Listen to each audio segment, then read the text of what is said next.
Hello friends, welcome again to Alok Sir class. Today we will learn about अपवर्तक एवं अपवर्त्य। आज हम अपवर्तक और अपवर्त्य के बारे में जानेंगे। बहुत आसान सा कंसेप्ट है, लेकिन प्रॉब्लम सिर्फ ये है कि कंफ्यूजिंग है थोड़ा सा। इसमें हम कंफ्यूज हो जाते हैं कि अपवर्तक किसे कहते हैं और अपवर्त्य किसे कहते हैं। तो पहले हम इसको समझेंगे कि अपवर्तक होता क्या है। अपवर्तक यानी फैक्टर्स यानी गुणनखंड। किसी भी संख्या को यदि हमें दिया हुआ है तो वो संख्या किन किन नंबरों से विभाजित हो जाती है, पूरी तरह विभाजित होना, यानी कि शेष रिमाइंडर कुछ नहीं बचना चाहिए। जैसे 2 है, 2 किसकी टेबल में आता है, 1 के में और 2 के में।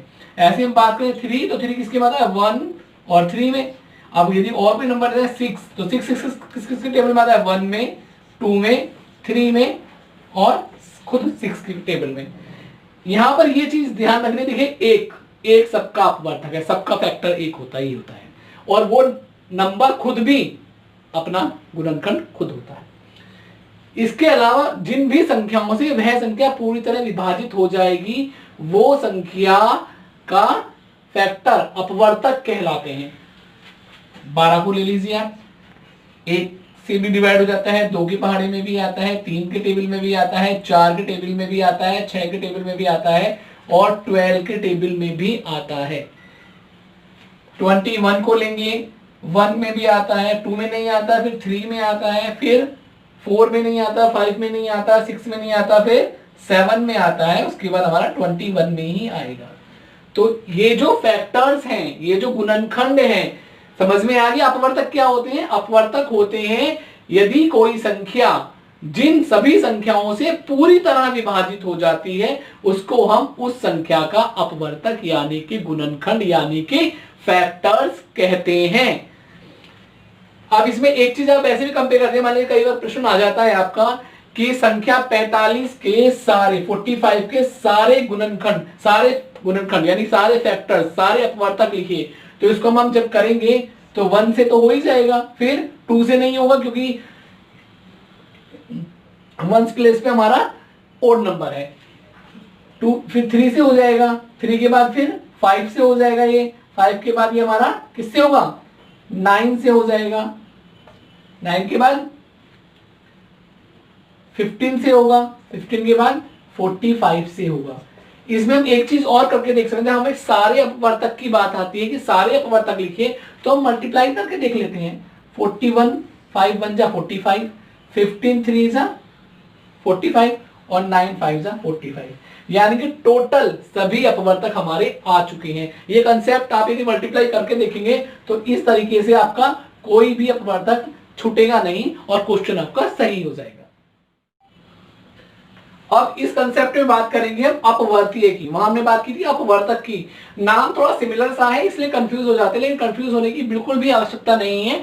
अपवर्तीय यानी गुणज यानी मल्टीपल से आपके दिमाग में क्या आता है, गुना करना, मल्टीप्लाई। गुणज भी वही है। तो यदि हम बात करें किसी संख्या 2 के, हम आपसे कहें 2 के मल्टीपल बताइए, तो सीधी सी बात है, जस्ट रिकॉल टेबल ऑफ 2। 2 का पहाड़ा याद कीजिए और लिख दीजिए आंख बंद करके।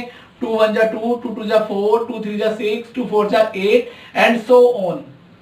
आपसे जितने भी आपसे मल्टीपल कहे, जितने भी अपवर्त्य लिखने को है, उतने आप 2 से मल्टीप्लाई करते हुए लिख सकते हैं।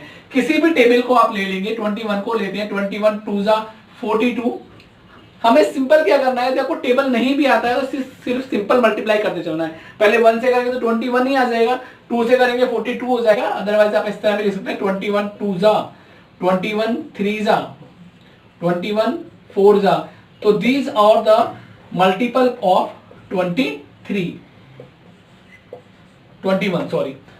के मल्टीपल हो जाएंगे, उसके गुणनफल हो जाएगी। किसी भी संख्या के साथ आप 9 के प्रश्न अधिकतर यह आता है, 9 के पहले 5 अपवर्तीय लिखिए। तो 9 1 जा 9, 9 2 जा 18, 9 3 जा 27, 9 4 जा 36 और 9 5 जा 45। इस तरह ये आपका आंसर हो गया।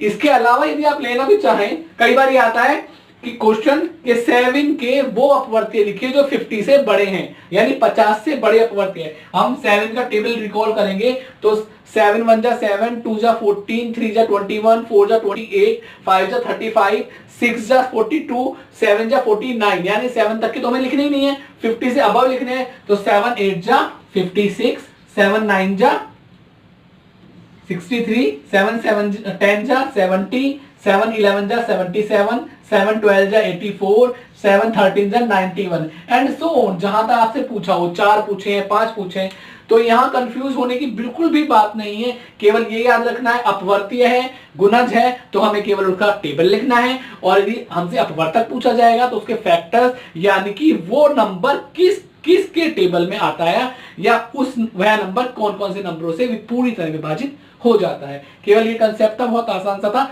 लेकिन ये मेन है क्योंकि अगले वीडियोस में हम लेसे पे और मैसे पे लेकर आएंगे, यानी लिस्ट कॉमन मल्टीपल लेकर आएंगे और हाईएस्ट कॉमन फैक्टर लेकर आएंगे। तो उसके लिए हम लोगों को ये कंसेप्ट क्लियर होना चाहिए।